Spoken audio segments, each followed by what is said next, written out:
everybody. Thank you for attending tonight's board meeting. If you could all please stand for the Pledge of Allegiance.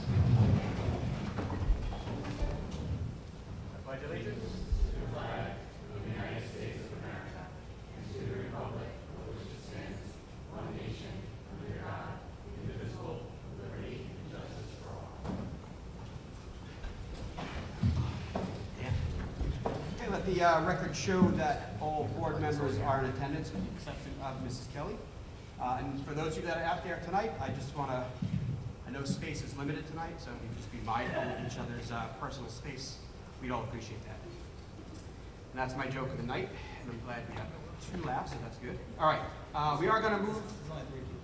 2 out of 7. That's a good percentage, exactly.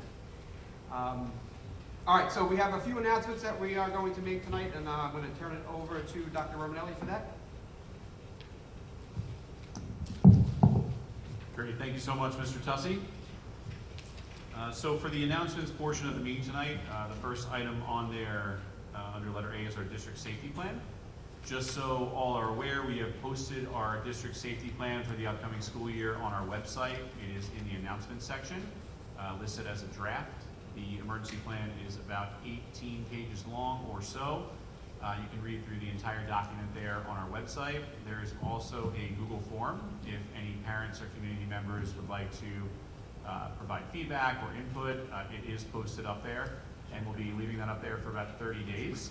If you prefer not to use the Google form and the technology piece of that, we'd also invite the public to comment at our September 7th board meeting.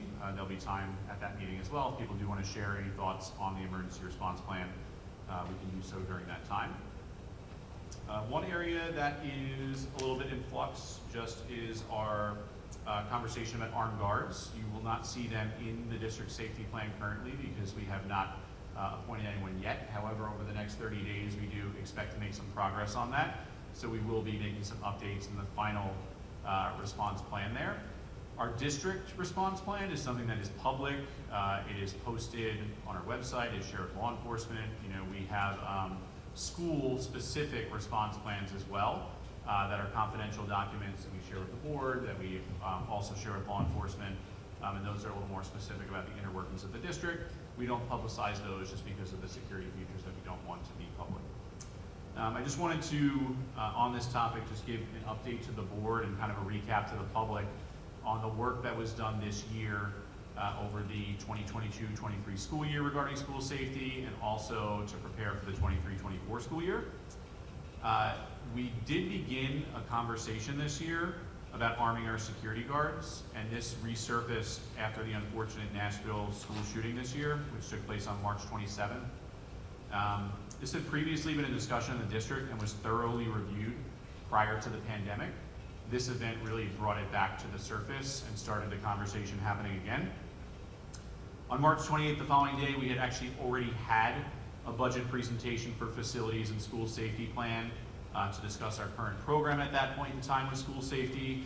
And discussions also took place on this topic at district safety team meetings, most notably at our April 18th meeting that took place in the Paul J. Blue cafeteria. As anticipated, parents came out to the Board of Education meeting on April 19th. That was the next big meeting that we had after that event to share concerns, and many asked that the district pursue armed guards in West Islip. At this time, the Board of Education requested we begin to collect data on this topic. So Mr. McAlevey and I presented the current program that was shared at the March 27th meeting.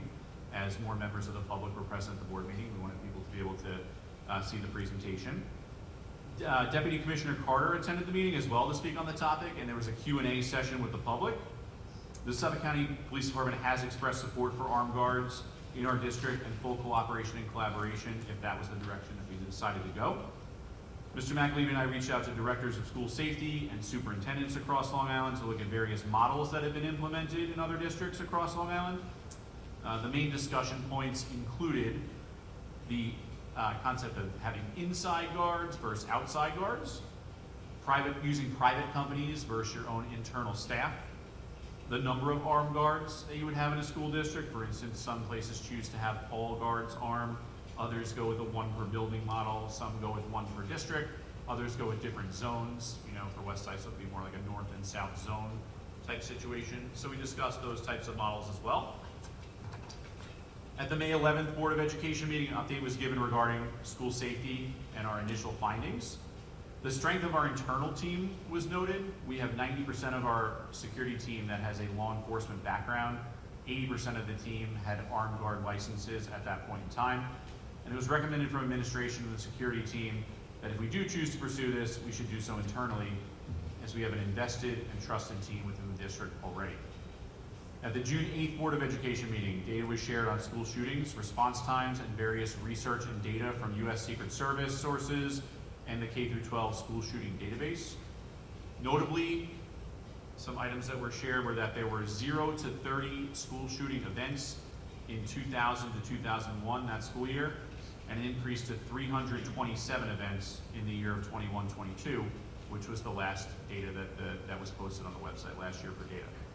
In addition, most attacks lasted 1 to 2 minutes or less, while most response times were much longer than the duration of the event. So at this meeting, the Board of Education authorized the central administration to create a posting for this position of armed security guard. At the July 11th Board of Education meeting, they shared a timeline for the hiring process and stated that interviews would take place over this summer, which we are in now in July and August. It was hoped that appointments would be made at an upcoming meeting to ensure that the school year began with armed guards in place. We had run into a few hiccups with civil service and trying to get everything worked out there. With the hiring process, however, we are on track for that model. And we've also provided detailed information to the Board of Education regarding the specifics of the layout, training, procedures to be followed, and all those different pieces there. So we have identified the armed security guards that we would like to appoint within the school district. We've conducted interviews. We do have to do that, the correct way through civil service. So we'll be following their guidelines throughout the hiring process. One important piece there is also in order to have armed guards within the school district, we have to make sure that we take a look at all of our policies. So Mr. Cameron has been taking a look at some of the policies, and as you'll see, if you're okay, we can hop right into item B, the policies, and then kind of make some follow-up comments on that. So Mr. Cameron, if you could take us through those two policies there and what the updates would be, we'd appreciate it. Thank you, Dr. Romanelli. There are two policies. When I was reviewing the policy handbook of the Board of Education, I had the opportunity to consult with our legal firm about policy number 3411 and policy number 7360. Policy number 3411, while there are no changes in the language, there's an attached form, which will be the official written authorization form that will be kept confidential in my office, that, as well as the superintendent's office, that lays out the specifics of their armed guard license, their qualifications, and then serial numbers and stuff. And you'll notice on the bottom of that form that it is the required written authorization form as per the Board of Ed policy 3411. So where there's no changes in the actual policy wording of 3411, that attached form will be required to be a part of our policy manual, as well as kept on record for any of our armed guards that we do hire here in West Iceland. I'd like to point out in 7360, there are some changes that were based on recommendations from legal to make sure that we have the proper wording, that we are authorizing, the Board of Education is authorizing the district to hire people and allow, because all of our policy was basically stating, with the exception of active law enforcement, are the only people that would be allowed to carry firearms on school property. But now we've been able to amend, we're proposing amendment with this first reading of that policy 7360 to be sure that it's not just New York State Peace and police officers that would be allowed to carry on school property and their active duty, but then also the people that we hire in pursuant to policy 3411. Great, thank you, Mr. Cameron. And just one item I could add there, and then if the board has any questions or comments, please feel free to make them. We would like to discuss the possibility of adding, typically do not have a planning session in August. We have our Board of Education meeting. However, we do have district committee meetings already scheduled for the evening of Tuesday, August 29th. If we are able to add an additional meeting on that night, What we can do for the agenda is we can add a second reading of these policies, which if the board is in favor of them, we'd be allowed to approve those policies on that night.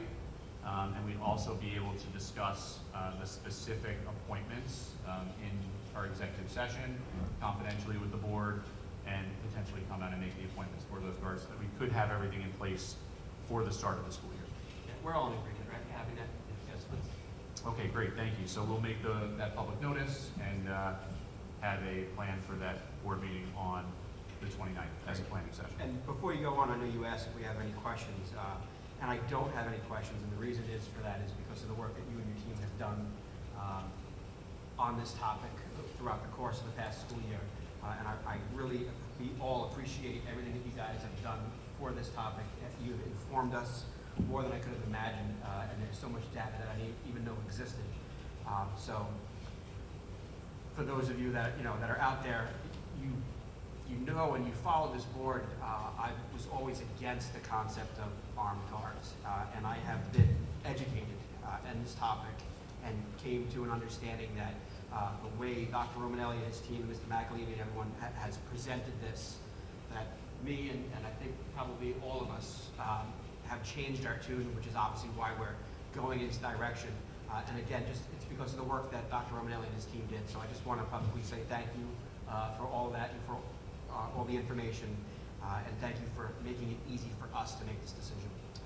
Well, I would just say to that, thank you, Mr. Tussey, but really we are appreciative of the fact that there's been a lot of open conversation about this, and it's a difficult topic, and there are so many variations of the model that you can implement in a school district, and I feel safe to say that had there been any variation from what we are recommending, we wouldn't have felt comfortable with implementing, for instance, using a outside company, and different variations of the model.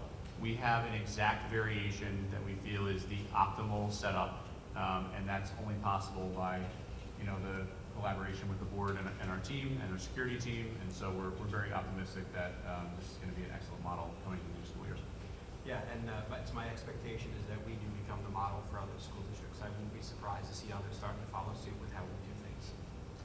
And you will not see, when this rolls out, a grandstanding press, discussion of how this model is going to look, because we are really dedicated to making sure that our security team is safe, making sure that the model we have is protected and optimal.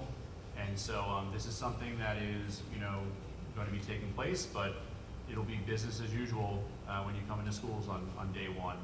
We have a great model in place, and it's really going to be seamless as we transition into the new year.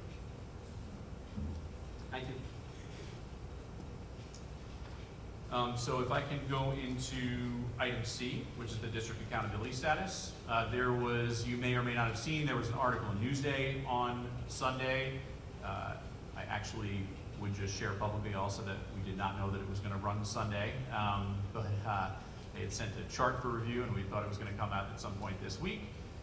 But it did run on Sunday, and I was happy to, have received a call from Newsday for a quote on the topic, because this is a topic in terms of accountability status that affects many different districts in different ways. For us in West Islip, I truly do believe that this is an unfair designation, and to explain to the public really how this designation takes place, we were designated as a TSI school at Manitowoc, which is a targeted school improvement at Manitowoc Elementary School, because we have one student group, our students in grades 3 through 5, for students with disabilities, that did not show adequate progress on our New York State assessments in ELA and math. This data is for the 21-22 school year, so it's not from last year, it's from the year prior for this data assessment. If you can remember back to 21-22, this is the tail end of the pandemic. This is our students with disabilities in grades 3 through 5, many of whom have never taken a state assessment before. And I want to just give the numbers as well. In grades 3 through 5 at Manitowoc, our students with disability group is 44 students cumulatively in grades 3 through 5. We had 15 students take the test in total for ELA that year, which means 5 students per grade level, on average, 5 students in grade 3, grade 4, grade 5. These students scored in the level 1 or 2 range, so we were designated as not making progress there. And in math, we had 16 students take the assessment, all scoring either a level 1, 2, or 3. So we did not make progress there as well. And we're labeled as a TSI school because of that one student group where only 34% of students took the assessment and did not make progress at the end of the pandemic are students with disabilities, which in turn labels our district as a target district. We filed an appeal with the state, and we felt that our appeal was strong. Unfortunately, the appeal was denied. So we do have that label. We have already made progress. Although we have the label and we don't agree with the designation, we still take it very seriously. We have a committee formed at the building level, and we have a committee formed at the district level. We are going to be looking at every student that falls into that student accountability group, taking a look at the interventions that are in place, taking a look at our MTSS model.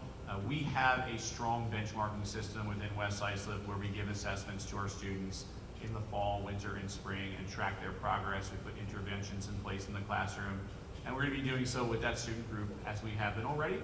I guess if there was any positive on it, we do get some funding from the state on this. So we do get about $50,000 for the building and also an additional $50,000 for the district that we are allowed to use for academic intervention. So this year is really all about collecting data, planning, and deciding what types of interventions we want to take place. There's a group of stakeholders that'll be taking a look at that and taking a look at what types of interventions we want to put in place to support these students and support other students in the district. So that is the plan going forward. We are hopeful to be off this list. You'll see this across Long Island. It's kind of a spotty thing, I know that I've experienced it in previous districts I've worked in. I know that other members of the central administrative team have experienced it as well. There's here and there a student group that this will pop up for. And just one other note is that this was also changed for this year. Previously, the schools were looked at on a grade level basis, like grade 3 alone, grade 4 alone, grade 5 alone. We wouldn't have had the amount of numbers that we would have even been allowed to be evaluated. But because the state changed it and then put in bands of 3 through 5, we then met the minimum number of students that we could look at, which would wind up being about 10, and we're at 15. And that allowed us to be evaluated in that case. So, for some districts, if you read that article, it talked about they had a number of student groups that were affected, and they were thankful for the money they were receiving from the state for putting interventions in place. We feel that we're doing this work already. We feel that Manitowoc is an excellent elementary school. We don't want this to reflect on the school or the district. So I hope that does provide some clarity in regards to the numbers, and we're definitely happy to talk about it further. If you'd like to call Mrs. Morrison or myself, we can definitely have a further conversation. We have posted on the website, our school website, in the curriculum tab, there's an accountability section that is there. There is an example there about our accountability status and what goes into determining it, and there's also a fact sheet for parents that we posted as well, if you're wondering what the designations mean and how they're determined. So there's a lot of information up on our website now as well. We just kind of want to get the word out about that, about how we feel and kind of how it was determined and what we're doing to get off that list there as well. So I just want to hear myself say this, an average of 5 students per grade. That's correct. And not that I'm obviously not making light of this, but that's an incredibly low number. So I appreciate that explanation, and hopefully that clears up any misconceptions that might be out there. Yeah, and thanks, Dr. Romanelli, for that synopsis, because it puts clarity in. Just one question, I know we've kind of asked it a few times now, since Sunday came out. How does the state start those lists, notifications? How far in advance do they do this? I know we all work within the confines of New York State's guidelines and rules, but how do we as a group kind of see that further in advance? Or was it kind of, this is what the state is, news they publish in ours, what we see it? Yeah, we just submitted our appeal a few months ago, and we just finished actually this month really our SIG basic planning application. So it's about a year later than the assessment that you first get the initial indication that you may be a target school or target district. They give you a time for the appeal process, and then they let you know either you passed or didn't pass, and then you have to fill in your planning piece. So it's typically about a year after the state assessment. Thank you. What's the average time it takes to get the score back from an ELA exam?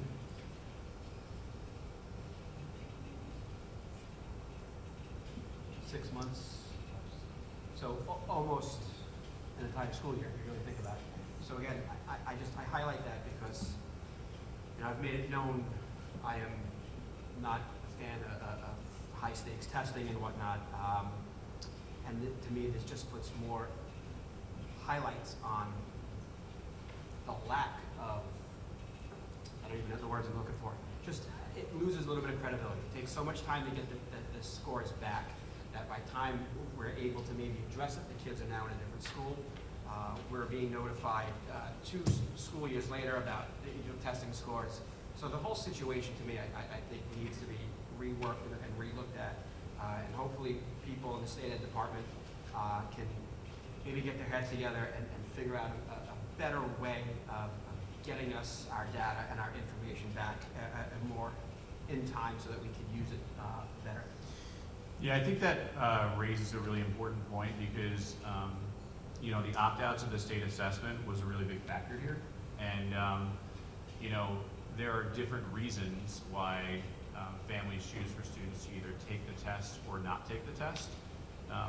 This is why we really feel our internal benchmark data is really valuable because all students are taking the assessments and we're able to take a close look at each student and kind of manage that data. You know, we see that in Regents exams and things like that. At the high school as well, we can really take a look at data and analyze that as well. The state testing data currently is tough for us to utilize as an effective measure because of the fact that the opt-out rate is so high. This year when we looked at this opt-out rate, the opt-out rate at Manitowoc in this school year for grades 3 through 5 was 66%, which was very high considering across Long Island. And we had other schools in the district that year in 3 through 5 that were at a 33%, so it was like about half. So it is interesting that within the district we do see different fluctuations on different grade levels and different buildings in regards to opting out of state assessments. So this data that we have, you know, we had 29 students opt out of 44 for the ELA that year and 28 out of 44 for math that year, which left us with a pretty small number to measure. See a couple of our potential future math coaches in the audience, so you can probably agree with that. All right, great. Thank you so much for all that in the announcements. I'm going to ask, is there anyone from the public who would like to speak on an agenda item? I know we have not received any cards. I'm going to take that as a no. Okay. Oh, this is, yeah. I can have a motion, please, to approve the minutes of the July 11 for 2023 annual reorg meeting and the July 11, 2023 regular meeting. So moved. Second? Discussion? All in favor? Aye. All opposed? Okay, motion carries. I'm going to move into personnel. Mr. Cameron? Thank you, Mr. Tussey. I'd like to request a motion for item T1, the probationary appointment of Erin Gory Gonzalez, Elementary School. I have a motion? So moved. Second? Discussion? All in favor? Aye. All opposed? Motion carries. I'd like to request a motion for probationary appointment of Taylor Troyano Gonzalez for Elementary School. May I have a motion? So moved. Second? Discussion? All in favor? Aye. Opposed? Motion carries. I'd like to request a motion for the probationary appointment of Christy Rantino Cusinelli, Special Education. May I have a motion? So moved. Second? Discussion? All in favor? Aye. Opposed? Motion carries. I'd like to request a motion for the probationary appointment of Karen Borst, Mathematics Coach. May I have a motion? So moved. Second? Discussion? All in favor? Aye. Opposed? Motion carries. I'd like to request a motion for the probationary appointment of Victoria Jablonski, Mathematics Coach. May I have a motion? So moved. Second? Discussion? All in favor? Aye. Opposed? Motion carries. Excellent. I'd like to thank Victoria. Thank you so much for being here. Congratulations. Welcome to all. Congratulations, very well deserved. I'd like to make a motion for, as listed in your personnel schedule, items T2 through T4. May I have a motion? So moved. Second. Discussion? All in favor? Aye. Opposed? Motion carries. I'd like to request a motion for TA1, the probationary appointment of Kathleen Slayback as special education teaching assistant. So moved. Second. Discussion? All in favor? Aye. All opposed? Motion carries. I'd like to request a motion for the probationary teaching assistant appointment of Jillian Ruffo, special education. So moved. Second. Discussion? All in favor? Aye. Opposed? Motion carries. I'd like to request a motion for the probationary appointment for Caitlin Graff, special education teaching assistant. So moved. Second. Discussion? All in favor? Aye. Opposed? Motion carries. Excellent. I'd like to request a motion for the appointment of Janelle Moran, special education teaching assistant. So moved. Second. Discussion? All in favor? Aye. Opposed? Motion carries. Excellent. I'd like to request a motion for the probationary appointment of Liam McGarvey as STEM teaching assistant. So moved. Second. Discussion? All in favor? Aye. Opposed? Motion carries. Excellent. I'd like to offer congratulations to our probationary teaching assistant appointments. I apologize. I'd like to request a motion for probationary appointment for Maria Pascarella, special education teaching assistant. So moved. Second. Discussion? All in favor? Aye. All opposed? Motion carries. If she's listening somewhere, she's probably happy. Excellent. I'd like to request a motion for the items listed in your agenda for TA2 through CL2. May I request a motion? So moved. Second. Discussion? All in favor? Aye. Opposed? Motion carries. I'd like to request a motion for the probationary appointment of special education aide Piper Aarons. So moved. Second. Discussion? All in favor? Aye. All opposed? Motion carries. I'd like to request a probationary appointment, motion for the probationary appointment of Samantha Barnes, cafeteria aide. So moved. Second. Discussion? All in favor? Aye. Opposed? Motion carries. I'd like to request the motion for the probationary appointment of Sabina Collins, special education aide. So moved. Second. Discussion? All in favor? Aye. Opposed? Motion carries. I'd like to request a motion for the probationary appointment of Danielle Gottlieb, school nurse. So moved. Second. Discussion? All in favor? Aye. Opposed? Motion carries. I'd like to request a motion for the probationary appointment of Catherine Keller, network and systems technician. So moved. Second. Discussion? All in favor? Aye. Opposed? Motion carries.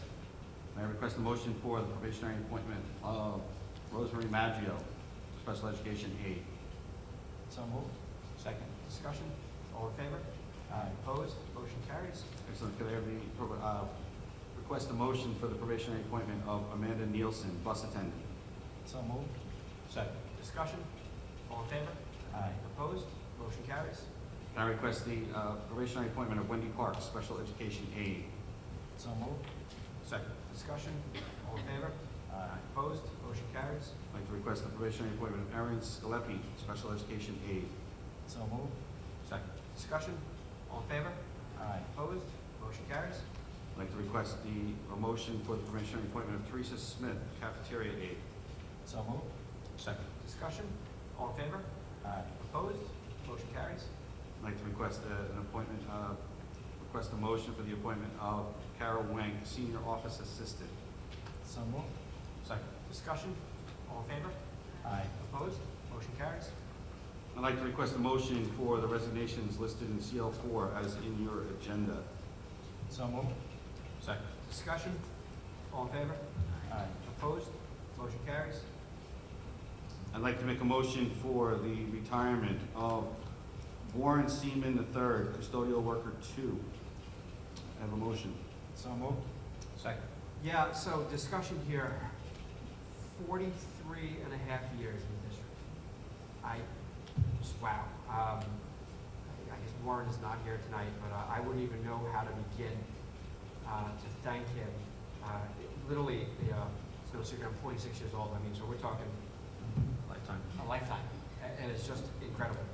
I had the honor of meeting Mr. Seaman this week, and when he came into the office, I mean, everyone stopped, and everybody was just so thrilled to see him. He's been, you know, as a new person to the district, seeing Warren and meeting Warren for the very first time and having conversation. You know, he is looking forward to his retirement, and we are incredibly grateful for his service to the district. I second that notion.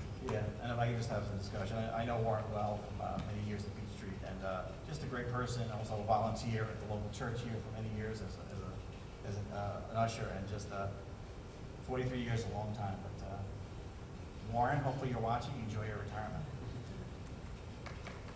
Congratulations, Warren. All in favor? Aye. I'm sure there's no opposed. Motion carries. I'd like to request one final motion for CL6 through the end of your personnel schedule as listed in your agenda. May I have a motion? So moved. Second. Discussion? All in favor? Aye. Opposed? Motion carries. Thank you so much, Mr. Tuss. You can see that we put Mr. Cameron right to work when he took this new human resources position.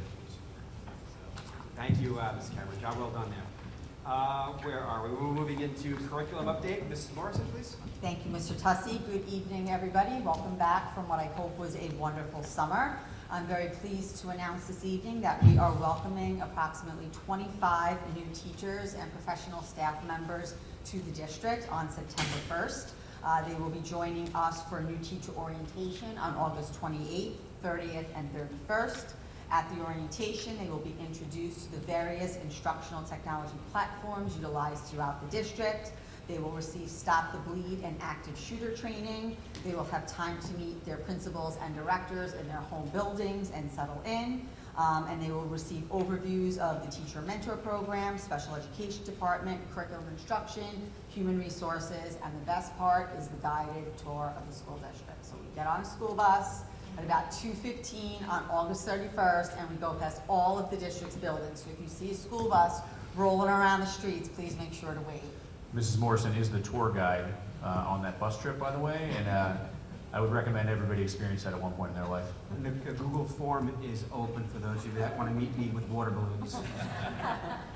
The first year we had pizza, we served pizza. The second year, last year we went to McDonald's and got hot fudge sundaes. Yes, I volunteered to go in for Mrs. Morrison and get the hot fudge sundaes. It was about, I don't know, 100 degrees on the bus, and I was passing them out, and they were dripping all over my arms. And so maybe this year we could go with a cleaner treat for the participants. Dairy Queen doesn't melt, you know, so.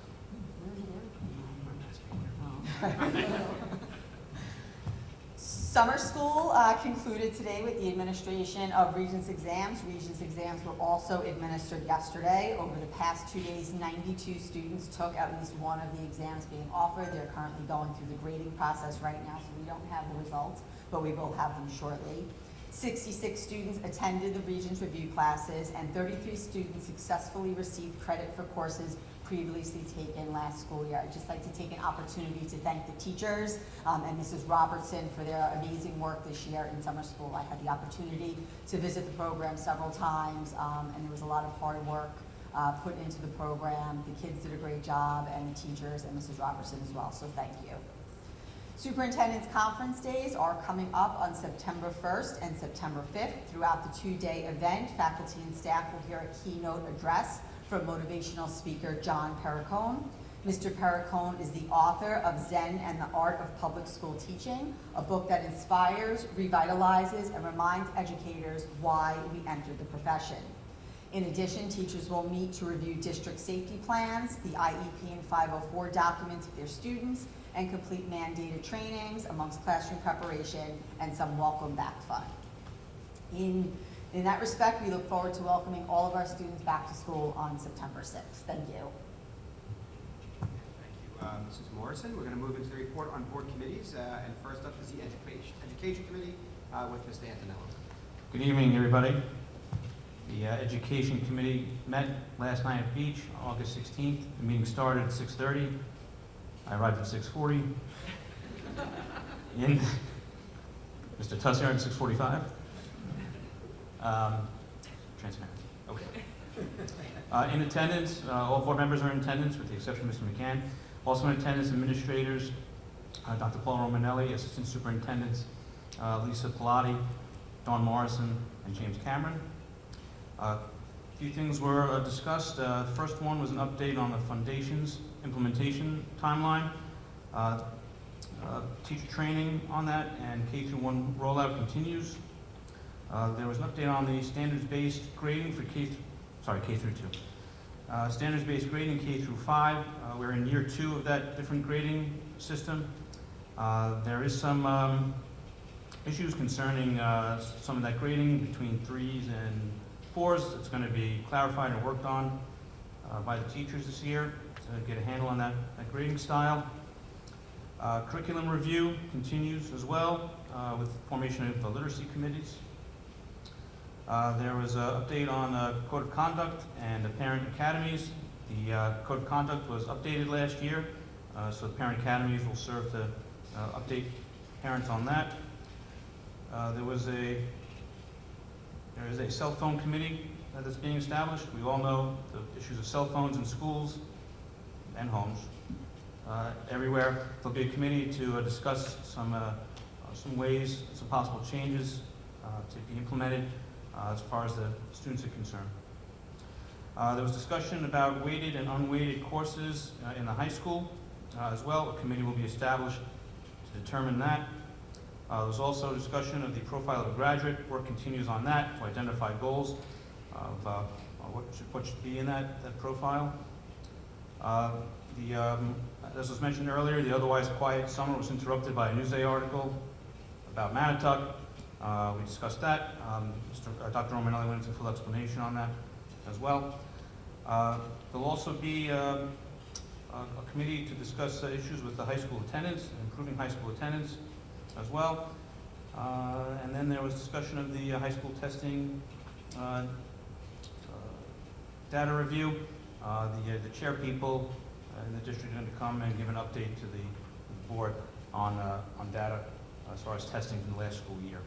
The meeting ended at 7 p.m. Let the record show it was a 6:42 arrival, not 6:45. All right, Duly noted. we'll move into finance. Mrs. Marks? Hi, good evening. There we go. The Finance Committee met yesterday, August 16th, at Beach Street. Committee members present were myself and Grace Kelly. Board members in attendance, Richard Antonello, Debbie Brown, and Ken Goodell. Dr. Romanelli, Elisa Pilati, Dawn Morrison, and James Cameron were also present from the district administration. The purpose of the meeting was to review the warrants for the month and discussion of pertinent fiscal matters. It was called to order at 7 p.m. The following were presented and accepted by the committee. Treasurer's report, which included school district funds for May and extracurricular for May and June. Payroll summary for May, financial statements for May, internal audit claims and audit report June and July, system manager audit trail June and July. Payroll certifications were done for June and part of July and August. The warrants were reviewed. The following board agenda finance items were reviewed. Approval of budget transfers, approval of certain surplus throughout the district, approval of the 2023-2024 tax levy, approval of 2023-2024 contracts. Discussion items, R.S. Abrams, external auditors are on site, I think, this week for the 2022-2023 year-end audit. The committee discussed an increase in school lunch prices of 25 cents. I think, even though it's nominal, we were all hesitant to go with that, so Mrs. Pilati gave us a really good presentation. The increase is recommended based on a couple of factors. The USDA's paid lunch equity tool is something that we're required to use. Increasing it by 25 cents will also allow us to get local produce, better meat quality, better and new snack choices for the kids and drink choices, as well as rising cost of food supplies. And I will just say for that, I think we all agreed at the 25 cents, the proposed price would be $2.50 for elementary, $3 for the secondary schools, and our prices have not increased since 2016, 2017. And out of about 42 districts, we're the 5th lowest one. They go up to $4.25. So we're very competitive where we are right now. And then also summer camps were discussed that are run through the district. The internal auditor suggested that our summer camps run as independent camps to reduce liability to the school district. There are 3 camps that will continue to be run through the district, which are the instructional swim, gymnastics, and wrestling.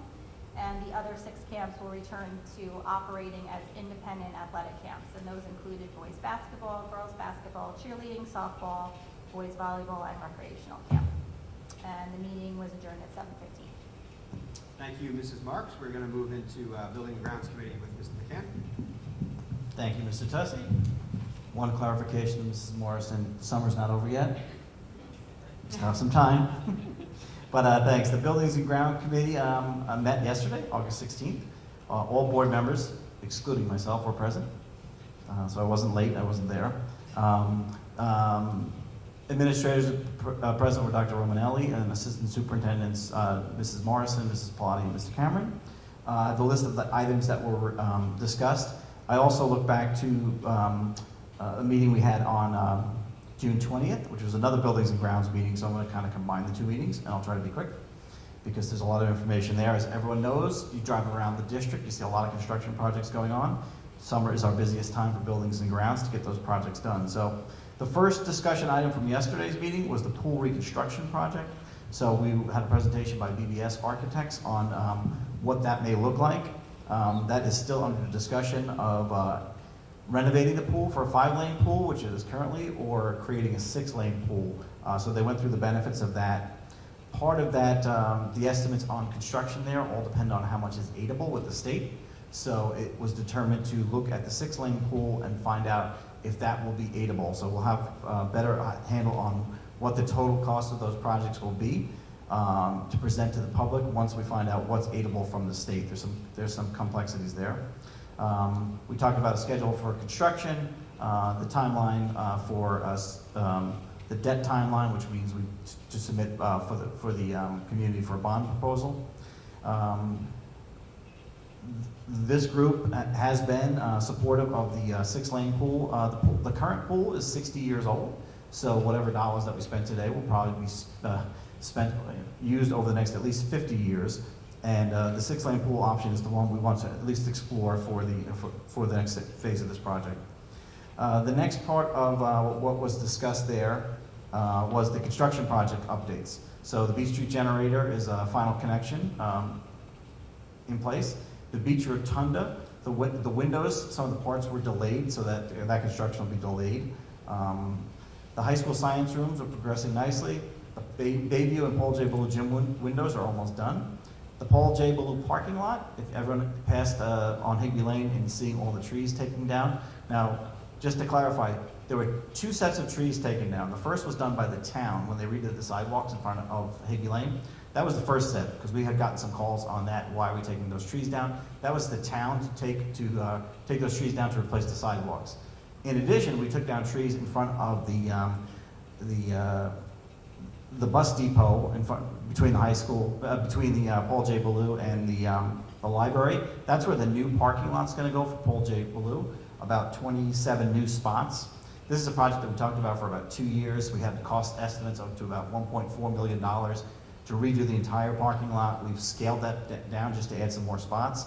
The bottom line is there's about 100 staff and support members that work in that school on a day-to-day basis, and there's only 80 spots. So if anyone's been there at arrival or dismissal time, it's kind of chaotic, people looking for spots, and then the pre-K drop-off. So those roughly 27 spots will be an interim help solution, but we'll have to continue to explore that. But we want to do that cost effectively. But that's the other set of trees that you've seen coming down and the parking lot that's going in at this time. The Udall and Beach bathrooms, they're complete except for the doors. The Higby Lane campus fencing, another part of that. So the town replaced the sidewalks in front of the school, really from the signboard all the way down to Paul J. Ballou. We are putting that new estate fencing that's along Montauk Highway by the library field. So that fencing is going in front of the school. So you probably saw the pillars that are up already. That's in progress. So 3 phases. The town did the sidewalks, we're doing new fencing, and we're putting a new parking lot in Paul J. Ballou. So there's a lot of construction and all slated really to be completed right around the opening of the school. Can I chime in for 1 second? Just want to, there will be bathroom doors at Beach and Udall. We're just waiting for the new ones to come in. So it's not like we're doing bathrooms and leaving the doors off. So if anyone has a little shyness when using the bathroom, and rightfully so, there will be doors, just they're not going to be used yet. Thank you for the clarification. I wouldn't have used it without a door. So we've got the BMS controllers to be done at nights in the fall in the high school. Air conditioning, a 6 or 7 year project that's been going on. The air conditioning should be up and running in the kitchens, cafes, auditoriums, offices, and classrooms by the start of the school year. So I don't hope for this, but hopefully it's a 100-degree day that day so we can walk around all the buildings and see how wonderful the new classroom air conditioning is. But that's a great aspect of the school. There are some that are a close call for September 4th, which is the Udall Auditorium, the Manatuck classrooms, a few offices. We have some related issues that we're waiting for a big rebate from PSE&G, which allowed us to put splits in 2 of the elementary schools. So we're working on that. It's fairly complex, so we're working through that. Future projects, we have the district security festival, kitchen projects, high school fire alarm. The next topic that we talked about, which crossed over from the June 20th meeting, was the Massera project. The Massera current condition, it floods, with heating coils, broken glass, damaged toilets. There's some things that are in need of repair.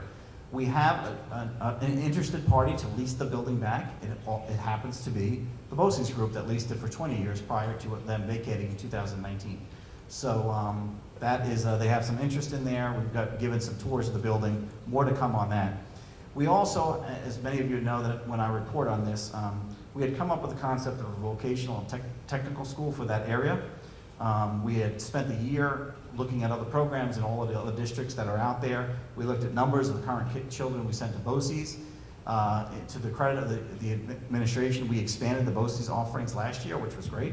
In fact, if anyone was at graduation, we graduated our first pilot that came out of the BOCES program through West Islip High School, so high school senior who was a pilot coming out of that program. So some of the expansion of that. But we looked at taking that building and making it into a vocational school. So the current state of the building would not be conducive to putting that vocational school in. So we asked, in general, what would it cost to knock that building down and put a new building to make it a vocational school?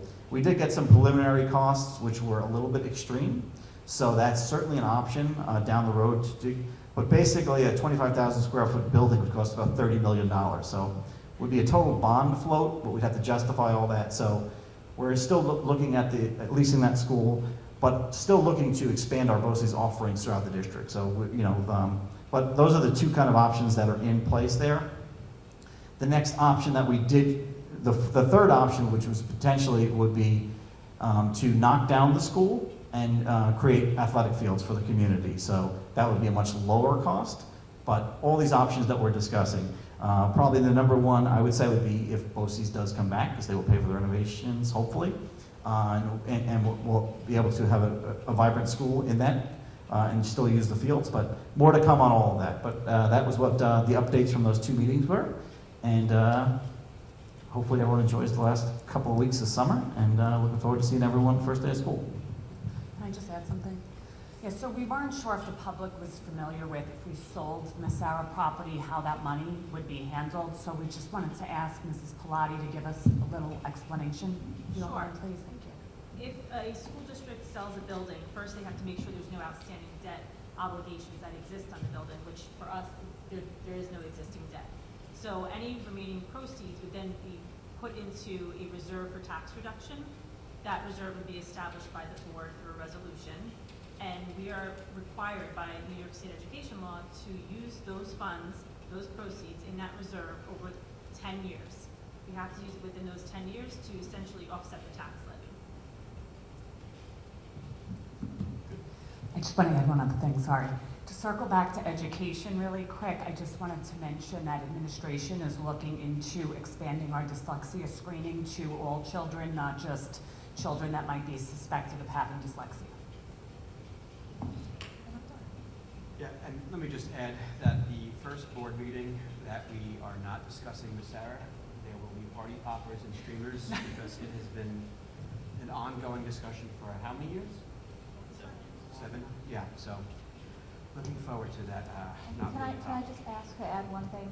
You had explained to us yesterday that it's not actually to reduce taxes, it's to offset the debt, right? Essentially, it's used as another revenue source, just like our other reserves that we use. They're essentially offsetting the levy, but it's really used as a revenue source to help balance your budget. Correct. Thank you. Good? All right, great. Speaking of business, let's move to Ms. Bellotti. Sure, thank you, Mr. Chesky. May I have a motion for the approval of budget transfers 4315 through 4319 for the general fund? So moved. Second. Discussion? All in favor? Aye. Opposed? Motion carries. May I have a motion for the approval of the 2023-24 contracts as listed on the agenda? So moved. Second. Discussion? All in favor? Aye. Opposed? Motion carries. May I have a motion for the approval of the surplus items as listed on the agenda? So moved. Second. Discussion? All in favor? Aye. Opposed? Motion carries. May I have a motion for the approval of the tax levy resolution for 2023-24? So moved. Second. Discussion? All in favor? Aye. Opposed? Motion carries. May I have a motion for the approval of the resolution for the proposed school lunch price increase for the 2023-24 school year for the elementary price of $2.50 per lunch and a secondary price of $3 per lunch? So moved. Second. Discussion? All in favor? Aye. Opposed?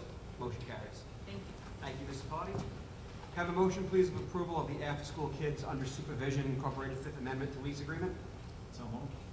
Second. Discussion? All in favor? Aye. Opposed? Motion carries. Have a motion, please, of approval of the final contract for Eastern Suffolk BOCES Cooperative Educational Services 2022-2023. So moved. Second. Discussion? All in favor? Aye. Opposed? Motion carries.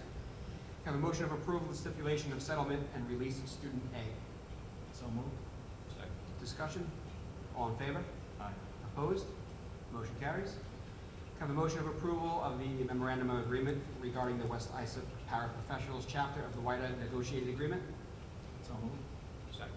Yeah, I'd just like to highlight some of the highlights to that contract. There will be salary increases in each year that are based on the state issued allowable growth factor that is based upon the change in CPI for the year ending December 31, with a minimum of 1% and a maximum of 2%. Effective July 1st, 2023, 2 additional steps will be added to the salary schedule. Longevity payments were increased for years 10, 15, and 20 to $625, $900, and $1,175 respectively. The unit will now be eligible to receive dental insurance. The district will pay $500 per employee per year toward the district offered plan. This results in no cost to the employee for individual coverage in 2023-2024. The unit will receive an additional paid holiday, which is Juneteenth. The number of 6 days was increased from 8 to 10. The payout upon retirement or separation of service was increased to up to 45 accumulated sick days at the rate of $65 per day for a maximum of $2,925. And with that being said, I would just like to thank everyone in that unit, and I want you to know that the work that you do with the children on a daily basis is noted. As a teacher myself, I know just how important the role is that you guys play, so we all thank you for your efforts throughout the course of the school year. All in favor? Aye. Opposed? Motion carries. Can I have a motion of appointment of the board committees and liaisons for the 2023-2024 school year? So moved. Second. Discussion? All in favor? Aye. Opposed? Motion carries. Resolve the Board of Education hereby approves a settlement agreement dated July 19th, 2023 in connection with PERB case number U-37253 and authorizes the board president to execute it on behalf of the district. So moved. Second. Discussion? All in favor? Aye. Opposed? Motion carries. Thank you. Superintendent's report, Dr. Romanelli. Thank you, Mr. Tussey. I know that Mr. McCann had said that summer is not over yet. However, I did complete the infamous back-to-school letter today that we're going to be mailing out to the teachers early next week. We held it. We were going to mail it today or tomorrow, but we said maybe early next week would be a little bit better. So look for that in the mail next week. And that has all of our information about Superintendent's Conference Day, as Mrs. Morrison shared. I want to take an opportunity just in this report to reflect on the Global Leadership Summit that I was blessed to attend in July in Berlin. Thank you again to the board for allowing me to attend this. It was truly an incredible experience, and I was able to reflect with educators across the world and make some amazing connections with other superintendents. Really some great think partners that I'll keep in touch with, forever. Something amazing was also watching the students that attended this Global Leadership Conference. Many had not been outside their country, ever, and had come to this big event. They were put into groups of about 10 or 15 students and really led by some thought leaders over the course of 3 or 4 days. They tackled challenging topics like sustainability, things like that, and at the end of the conference presented their projects, in a big, large auditorium to thousands of people. And the winning team actually will have their project featured at the Nobel Prize Museum in Sweden, which was great, and it was just an honor to be there and watch their work and see the excitement of the winning team. Like, if you could bottle that excitement, it was just amazing experience. So. Also, we did a lot of learning experiences in Berlin. I was able to talk to people that grew up East Berlin and West Berlin on each side of the wall, talked about their lives growing up on different sides of the wall. Visited the topography of terror, for if anyone who's ever been there in Berlin, to see, really how you wonder how something that horrific can happen in World War II in Germany, and it takes you through a step-by-step of how everything really escalated. And seeing that there. And one thing that I was really impressed with in Germany was just the German people's really owning their history, and saying that there were some really tragic and terrible things that took place in our history. However, we acknowledge that and we want to learn from it, and we want to become better as a society because of that. And I think that that's really, really important, a message and lesson for us to learn as well. And so I'll definitely always take that with me. We're able to complete cultural competency quizzes before leaving on the trip, and then afterwards, really practice, different skills as adults and children, like active listening, which is great when you're meeting with someone from a different culture, to really gain a deep understanding of their lives and the way that they live. And just some ideas to bring back. We talked about educational travel abroad for students. We talked about travel opportunities for students. We have 2 great trips coming up next year for our high school students through EF Travel, which we're very excited about. There are many schools we met with that were interested in doing sister school opportunities, international sister schools with West Islip that we're going to be looking into. Study abroad programs and further development of our IB program. There was really a lot there. Talking about just IB program is based on global competencies, really, and developing a worldview, and further development of that program and course offerings, I think, is something that we'd love to see. So thank you again to the Board of Ed for supporting this, and I think that it'll benefit myself professionally and also, the students and staff of the district for many years to come. Thank you, Dr. Romanelli. All right, I don't have any notice or reminders. Does anyone else have anything they want to add? Otherwise, we'll open it up to the public. We do have one card from Mrs. Hanchel. You can come up, please. Hi, everybody. Just want to welcome the new people, board members and administrators, new people here. Especially, there's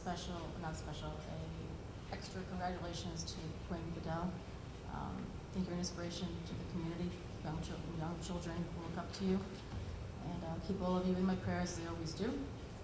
I just wanted to point a couple things. First, I know we talk a lot, so I'm going to try to go very fast. Just want to thank you very much for your work on the armed guards issue. I think that's awesome, and I really do appreciate it. I do hope that you'll be a model for the rest of the Long Island. I think it's important because those 1 or 2 minutes are really important. The next thing I want to mention to you, and I talk a lot about equity. I'm not a fan of equity. I'm a fan of equality. I'm a fan of American first, not globalism. Although I do believe in the world, don't get me wrong, I want everyone to get along beautifully. I hope that our schools continue to push American concepts and American accurate history, not just what the culture wars are doing to America. The Supreme Court recently has ruled now that higher education institutions can no longer accept students based on equity. They have to produce merit when they go to college, which is really important, which leads me to one of the things I am passionate about, which is equity in our school district. Special education students by law are protected. They have a pathway to the appropriate free education. I know you're deciding on the weighted issue, and I just wanted to add my input. I know you guys make the final decisions. I respect that. But people have to speak. Freedom of speech is so important to be protected because it's being attacked in our country. You can look at the news every day. I have little gamuts of all 3 sons. I know each one who's on every ability level. When you take the substantive outcomes, I can never say that word, I understand what you're saying. I understand that students want to feel whatever they contribute is valued and important. But when, at the end of the day, we have surgeons and doctors and very important careers like that.